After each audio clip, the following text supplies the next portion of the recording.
and this is the second round here. I'm gonna give it one more try. I have another 15 or 20 sleds packed away, either in the truck and trailer.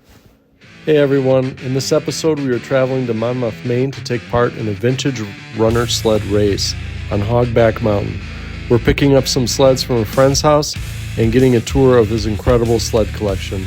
Make sure to watch till the end, you're not going to want to miss it. Hey everybody, we just touched down in Portland, Maine. We're gonna pick up my bags, and then we're gonna go get the truck and drive to Augusta, where we have a hotel. We're gonna spend the night and then head to the race first thing in the morning.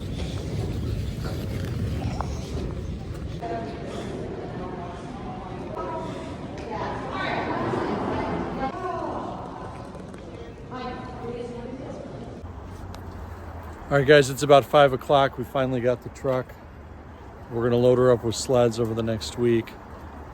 It took about an hour to get this truck. It was a long line. And we have another hour drive to Augusta, so I decided to stop at the International Cryptozoology Museum. We're gonna stop here and then head out to Augusta. So let's see what they got going on inside. So we got a Sasquatch here, International Cryptozoology Museum with the logo of a coelacanth. All right, so the museum is permanently closed. Thank you all for your love and support. We made it, parked the truck, we're now at the hotel, and we will see you in the morning.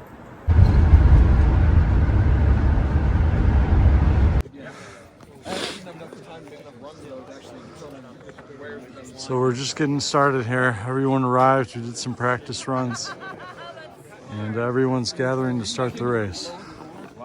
First, just want to touch on the fact that this whole event is made possible by a lot of volunteer time, donations, and sponsorships. It's not an easy event to keep going. There's a lot of time that goes into it, specifically the Martin family who lives right here on property. We've had the race a lot of different mountains, and this is finally a dedicated track, which we are fortunate enough to be able to use due to sponsorship and their maintenance volunteers. Give a round of applause for them if we could. I think Whit Martin might be the only Martin over here at the moment. They're all busy working still. New this year, after our award ceremony. So just so you know, sledding while intoxicated greatly increases the risk of injury to you and others. So right now we're doing the time trials. Everybody's lining up with their number, and they're gonna do 2 sets of trials, and your best time will go to the Sweet 16.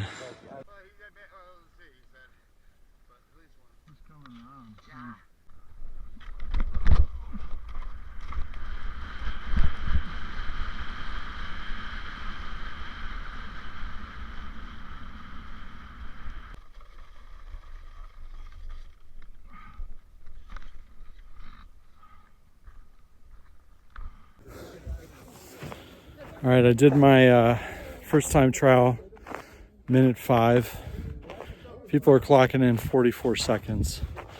And this is the second round here. I'm gonna give it one more try, see if I can get in the top 16. But most of those guys are clocking in the 40s or 50s. So we switched up my sled. We're using a different sled that a friend of mine lent to me, and we'll see how we do. That's just flexing. That's just... He asked. That's why I got my mom riding BT3 right now. Oh, yeah. That's cute. Yeah. So what type of wax is that, by the way? That is top secret information. Yeah.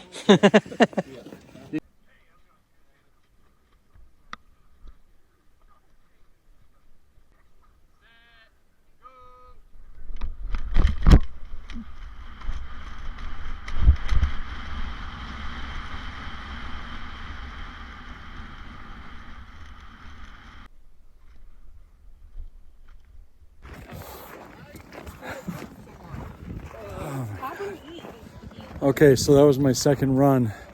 I'm not sure if I got it on camera. We'll check. The camera's low on battery. It may have shut off. But that one was 106. So 105 and 106, it's not going to be good enough for the top 16, but it was a blast. And we are gonna walk around a little bit, stick around and watch the finals. So here you can see everybody is parked after the race. They got all their collections of sleds. Here's another collection right here next to this trailer. Some more sleds there. So this is the trophy with plaques from all the winners. And this is a really rare airline cruiser. Here's the junior trophy. We got a speedster here. Tuxedo Racer, that's a really rare sled. Tried that out earlier. Airline series.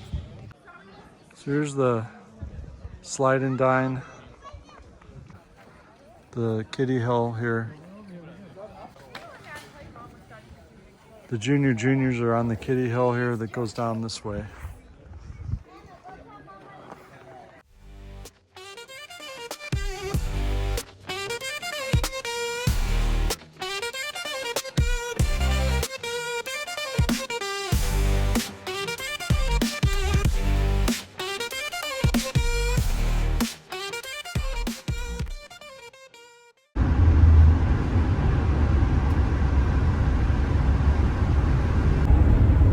All right, good morning. We just got out of Mass and we're driving out to Monmouth, Maine to do our first sled pickup.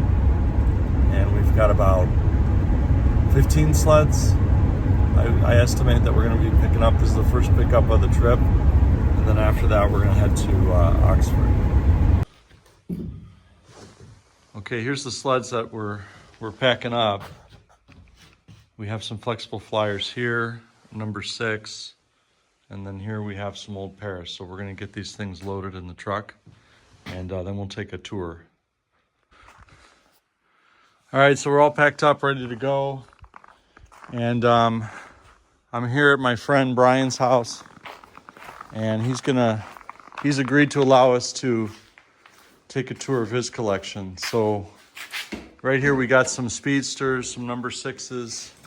And Brian was just telling me the difference between this speedster with this scroll work and some of the newer versions. Vintage-wise, you get into the design of the Paris Manufacturer and Company, PMCO, on each one. It looks like a swan with wings. This will be newer. You're talking into the 30s, possibly 40s. You go prior, early 30s into the 20s, you get this beautiful ornate scroll work they put on them. The other thing, now that John has brought this, that showed me, is I always thought this 2-need speedster. Speedsters, round runners, very, very unique design. I thought this was the shortest model they ever made. Well, clearly, it is not. Shortest. This is the shortest. That's like a Wii speedster. And when you have that beautiful goldish color, this is a full-size version. Wow. Of the same thing. That is a beautiful. The red on mine is faded a bit compared to that, obviously, but that's beautiful. just the artwork and the design they put in these sleds. And these were made in Paris, Maine. Yep, South Paris, Maine. South Paris, Maine. Henry F. Morton. You want to continue the tour now? Yeah, we'll do it. You want to actually like take them down, or? No, we can just. So Brian has a couple of 6s here. It looks like we have a C on the left, and then we have an original on the right, the wood bumper. 6. I had to replace the wooden bumper. Number 6. This is a number 6C. And if you can see up there, the bumper is wood, and this one has a metal bumper. You'll notice this one has the brace on the tail end. That one did not, because they made the runners longer. Yeah, so the older versions had this brace here. And it has a longer back, whereas this one, you can stand it right up. And the bottom would not touch the ground. So yeah. So what else we got here, Brian? Traveling down here, we got a couple suicide racers. E and an F. F with super steering. Fast sled doesn't steer very well. A couple airline aces. The airline acers were smaller ones. If you can, it's hard to tell, but this was an F. 37. And it had super steering on it. This is a number E. These are flexible flyer racers.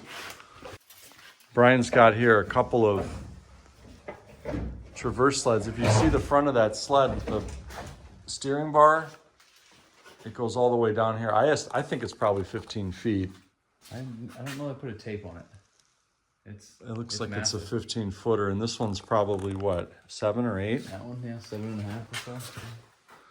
And we think this one was made by Paris because the cutters were or the clippers were stamped on the bottom. Mm-hmm. It also has, you can tell it's Paris because it has this type of hardware in the front.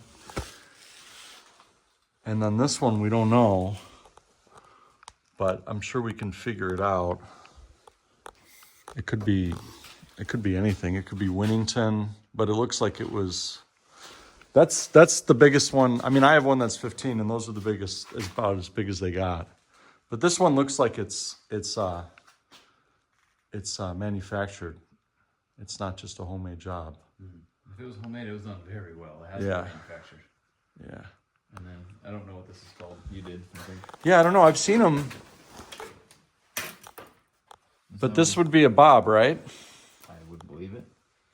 And I've seen them, and I don't know who made them, and there's not, but it just looks European. The Considering metal and everything. And Considering the fact that the screws hold the runners on right in the middle, it actually still goes really, really well. It steers very well, very sensitive, and the kids love the brake. yeah. But even that handle right there, that looks like some of the Nordic steerable sleds that I have. Even just that handle, I would say it's European. But the metal is stainless steel, or not stainless steel, but galvanized. The handle is cast aluminum. Here we got a couple airline Chiefs. Going far away, 30s. This one's in the 40s. Some 65 H's and J's. So you're getting closer to the 50s and 60s at this point. You can tell by the pointed tail. That one has a chrome bumper. That one actually has a black bumper, which makes it a little bit more rare. It has brackets on the underside too, of the steering bar. Oh yeah. That handle actually doesn't belong on it. It was changed out by the previous owner. That belongs on an old airline cruiser, similar to these. He swapped them because he likes it better. That was George Snar's swap. I have a lot of these cruisers. My nicest ones actually aren't in my garage. I leave them in my house. Okay. Where they're the cruiser, airline racer. And cruisers were meant for how many people? You could fit If it's a 5, it would be 4 people or 5 people? 3, okay. Traditionally. So you had, if you look at the one down there with the stirrups, you'll see there's 2 sets of stirrups. First person steers with their feet. Second person has their foot on the stirrups. Third person on the stirrups. I Okay. would not use 3 adults. 2 adults and 3 kids is where I lie. When it comes to 5s, I have a bunch of them I kept just because of the ornate scroll work. It's nice. This was a 1921 to 28 5C because it has the the sled. shield on it. Or it has a shield or a sled? Sled on this one. The shield would make it 15 to 21, which I have. There's another cruiser tuxedo that John tried yesterday and found out they in fact do not steer worth a lick. Yes, they do not, but they're beautiful. In a straight line, they are the fastest. And you can see that these are one of the most prized sleds that any collector could have. And you see it has 4 sets of knees. So 8 knees total. Steel cross member. Steel cross member, you're right, yeah. Big thick piece of steel here and here. And the other racers don't have that. Very heavy sled. We got another 5 here. Into a round runner. Out of curiosity, just trying new things. This See, is where you get into my he was able to grind this down into a round runner, whereas this is a grooved, so he was able to do that. Another Frankenstein sled. I took a Series D racer and then welded another racer onto the back of it and made a sled that's about 7 feet long. That way you don't have to hang off the back of it. I did take 3rd on that a few years ago, but it does not steer very well. Early racer with the wood And a bumper. wood bumper, and you see those. If you get a video of the artwork, it's not a stamp. That's more of a stencil paint. So this is a flexible flyer racer, similar to the ones that we just saw, but it has a wood bumper. It's the original, so it does not have a B or a C. Yeah, so this was one of the first ones they produced. This is one of the newest tuxedos, right? It's got the 3 knees with a walnut. It's a Series G. It has a chrome bumper. So this is a tuxedo racer, but it has 6 knees, chrome bumper, Also a very highly priced sled. I do not have that one. I have a junior. Random. These are the Chiefs getting into the H and the J's, where they had the pointed bumper, chrome, pointed tail, chrome bumper. So another Paris manufacturer and Speedster Deluxe, they call them. It wasn't called a racer or Deluxe Racer. Okay. Speedster Deluxe is what I thought they had called Okay. it, but there's no artwork on that one to tell anyone. okay. That's also in one of Joan's books. You can see a pretty good photo of it. And here we have a beautiful, is it a G or an F or 5G. 5G? And you can tell the difference because one, it has super steering. It also has the red pinstripes here. And the F series does not have that. It has diamond pattern, eagle in the sled, crossbar, diamonds on the steering bar. This is And for comparison, this is an early, 15 to 21 5C. you see the eagle and the shield? So that's going to be a number C, and this is going to be 15 to 25, I think. I'm not exact on my dates. Does it have, yeah, 5C. Yeah, that's a nice one. And he's got another tuxedo here. Another tuxedo racer. Like I said, this is the holy grail of sled collectors are the tuxedos. And this one is nice original condition. Again, the tuxes have eight knees, 2 sets of 4 knees with the steel brackets on the undercarriage. It was built for stability. This you are familiar with more than I am. This is a ski boggin. This is made by Hunhelm and Ferris. This is pretty rare. This is made out in Harvard, Illinois. Brian, did you find that out here? The ski boggin? Yeah. Yep. A buddy of mine's father had it. He was a hoarder, and they found it in his collection. And it has the original base. That's usually torn off. And here he's got an Airline Eagle. 151B, Airline Eagle. 151B. On all my sleds, I will run my stamp, my team name, Cold Steel Cartel, and my flying squirrel with the sled logo. And it has the Art Deco. So this is a newer version. This isn't the older Airline ones because it would have gone up to here. Gotcha. But it's a beautiful sled. And if you could tell, I did a video on them earlier, but it has an Art Deco set of knees, 2 sets. The accents. Flexi Racer. It's got a Flexi Racer here. Is that a 200 or 300 or 100? No, 200? I don't know. You ever take that out? Yep. Actually, over at Hogback, I took it out this summer for a gathering we had. That was the handle off that sled downstairs, the 65J it belonged on. Uh-huh. I still have it. I'll swap it out at some point. Airline Junior. We got an Airline Junior here. Super steering. And this you are way more familiar with than I am. This is made by Woodstock Manufacturing Company. It's called a Ski Bob. It was made in New Hampshire. And it was made by 2 brothers that later worked on airplanes. They were World War I vets. And this is a very rare sled. It has a really intricate steering mechanism. Brian, if you could, just keep doing that. And it steers the skis to the side. I haven't taken one out. Have you? I have not yet. Yeah. With the fresh snow we got last night, I might bring it over to Hogback today. Okay. And this is a Penguin. This is made by Garton. This is in beautiful condition. This is probably the nicest Penguin I've seen. I have a larger one, but it's not nearly as good a condition. But I think, Brian, you picked this up from a collector that lived in Illinois? Yep. And then you went to Kentucky or? West Virginia. West Virginia. So it's it's condition. A couple other novelty pieces which I am unfamiliar with and haven't seen. Oh yeah. Caster wheels to clamp onto your sled. American Acme. Oh, no kidding. So these would go on the runners? Yep.